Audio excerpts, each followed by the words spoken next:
আমার ফোনটা যদি আমি খুলি আপনাকে দেখাই, এখানে 3000 4000 করে মেসেজ আসে।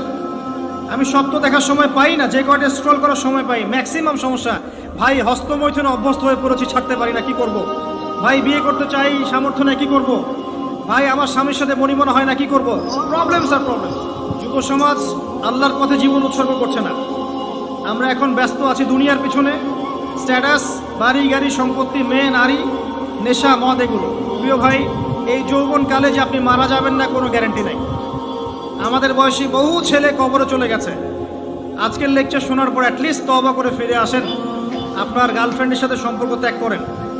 সম্পর্ক ছাড়ার সময় ফোন দিয়ে বলেন না যে আর কথা বলবো না তোমার সাথে, আজকেই শেষ, এখনই কেটে ফেলেন।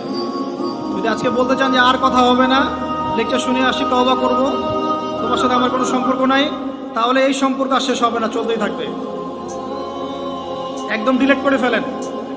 পড়াশোনা করেন, 5 ওয়াক্ত নামাজ পড়েন, আল্লাহ রাস্তায় সময় দেন, হালাল একটা রিজিকের সোর্স খোঁজার চেষ্টা করেন। রিজিকের সোর্স হয়ে গেলেই আপনি বিয়ে করে ফেলেন।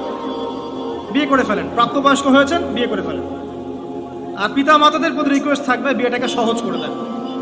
আপনার সন্তানদেরকে জেনা থেকে বাঁচান, চোখের পাপ থেকে বাঁচান, মনের পাপ থেকে বাঁচান। আমার ফোনটা যদি আমি খুলি আপনাকে দেখাই, এখানে 3000 4000 করে মেসেজ আসে। আমি সব তো দেখার সময় পাই না, যে কয়টা স্ক্রল করার সময় পাই। ম্যাক্সিমাম সমস্যা, ভাই হস্তমৈথুনে অভ্যস্ত হয়ে পড়েছি, ছাড়তে পারি না, কি করব।